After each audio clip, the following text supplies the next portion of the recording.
there's a deeper angle to Pare's decree that all the boys should be thrown into the Nile River. And that is, according to what is known, that the Nile River was, so to speak, the source of the sustenance for the entire Egypt. Because Egypt did not receive any rain. So how did their fields grow? How did they get any produce? The produce that they got was watered from the Nile River. All the water was received from the Nile River, and that's how their produce grew.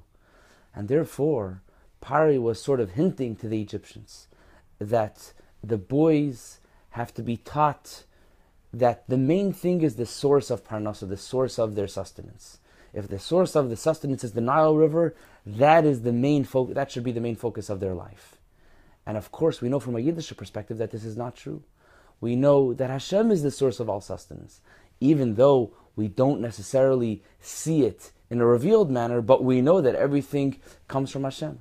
But Pari didn't want this. And the Pari in every generation tries to push this agenda, that people should be thrown into what seems to be the source of sustenance, the source of Parnasa, whether it's college or university or whatnot.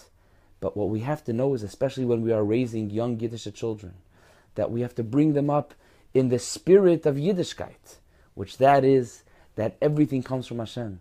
And when a person bears this in mind, then the chinuch, the education of the children, will be a more wholesome one.